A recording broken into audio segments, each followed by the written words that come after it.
Bonjour les amis, nous sommes aujourd'hui le 24 février 2023 et nous sommes aujourd'hui avec un psaume qui nous dit « Tu ne repousses pas, ô mon Dieu, un cœur brisé et broyé. » Oui, pitié mon Dieu, pitié pour moi mon Dieu, pitié, pitié dans ton amour.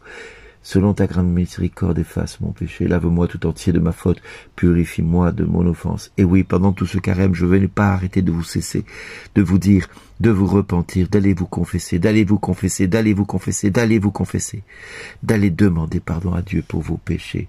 Parce que Dieu connaît notre péché, mais nous aussi, on le connaît, notre péché. Nous savons ce qu'il est, nous savons qu'il nous sépare de ce Dieu. Nous savons que ce péché nous éloigne du cœur de Dieu. Et il sera trop tard pour se convertir si Dieu vient nous chercher. Alors il est plus que temps d'aller te repentir, d'aller trouver un prêtre et de dire à ce prêtre, « Mon Père, je veux me confesser, je veux demander pardon à Dieu pour tous mes péchés.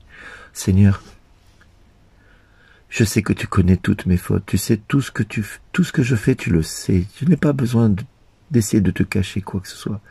Tu vois toute ma vie. » Alors oui, beaucoup de personnes vont me dire « Ouais, mais il ne s'agit pas de toujours se lamenter sur ce que nous sommes, d'avoir un esprit pitoyable. Non, ce n'est pas un cœur brisé et broyé qu'il cherche, non, c'est un cœur repentant. » Oui, les disciples de Jean le Baptiste s'approchèrent de Jésus en disant « Pourquoi alors que nous, les pharisiens, nous jeûnons, tes disciples ne jeûnent-ils pas ?»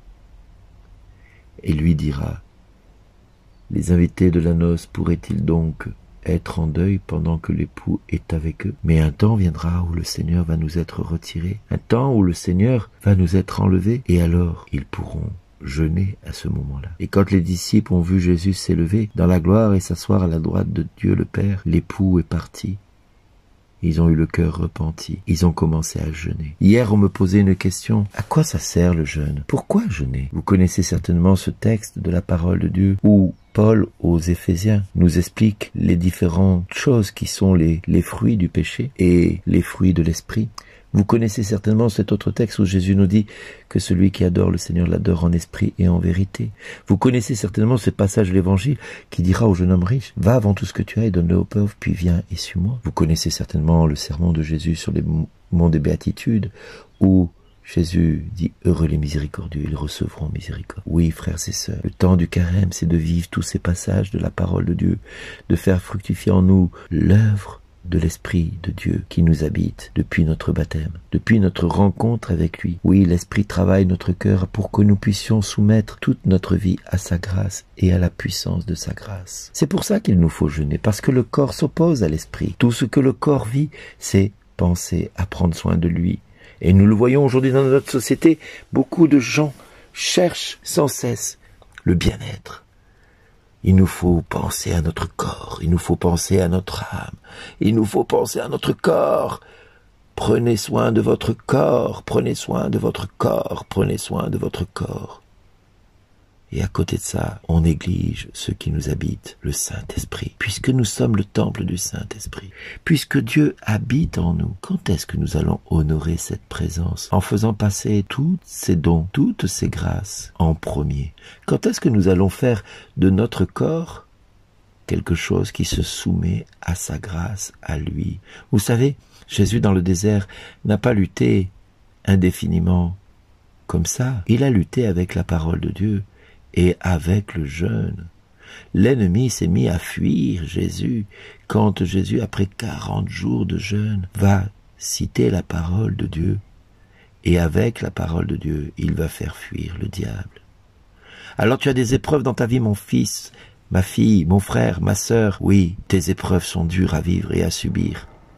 Mais aujourd'hui, le moment favorable est là pour toi, pour te repentir, pour crier vers lui de tout ton cœur, de toute ton âme, de toute ta force, et de dire au Seigneur, change mon cœur, change ma vie, je n'en peux plus de cette vie, je ne veux plus de cette vie, alors je me repens, je viens et je dis Seigneur, pitié dans ton amour, efface tout mon péché, lave-moi tout entier de ma faute, purifie-moi de mon enfance. Oui, je connais mon péché, ma faute est toujours devant moi, contre toi et toi seul, j'ai péché, ce qui est mal à tes yeux, je l'ai fait, et je sais que si j'offre un sacrifice, tu n'en veux pas, tu n'acceptes pas d'holocauste. Le sacrifice qui plaît à Dieu, c'est un esprit brisé. Tu ne repousses pas, ô mon Dieu, un cœur brisé et broyé. Oui, mon frère, ma sœur, mon fils, ma fille, toi qui jeûnes aujourd'hui, ce jeûne, c'est de faire tomber de ta vie toutes les injustices, de libérer ceux qui sont opprimés, de briser les joues de ceux qui sont accablés, de réconcilier ceux qui sont divisés, d'appeler à la miséricorde ceux qui ne peuvent pas pardonner, de donner à manger à ceux qui n'ont rien, afin qu'ils ne meurent de faim, sous aucun prétexte, de venir et d'accueillir chez toi le pauvre qui est sans abri, de lui donner ton vêtement, de lui accorder ton amitié, ton amour, de ne pas te dérober à sa présence, d'être lumière au milieu de ces ténèbres, de briller dans les ténèbres, et oui, à sa suite, et ta justice, c'est-à-dire cette justice qui va faire que ton corps, qui accepte de ne plus diriger ta vie pour des questions d'orgueil, de pouvoir, d'influence humaine. Non, tu vas rendre justice. Et la gloire du Seigneur ne fermera ta marche. Il fermera ta marche. Parce que si tu appelles le Seigneur, à ce moment-là, parce que tu auras jeûné, parce que tu te seras repenti, et si tu cries vers lui, alors il te dira, me voici mon fils, me voici ma fille, je viens à toi, parce que j'ai vu ton cœur, j'ai vu que tu as accepté de terrasser en toi le vieil homme pour recevoir le nouvel Adam que Dieu t'appelle à être en sa présence. Voilà, merci d'exister.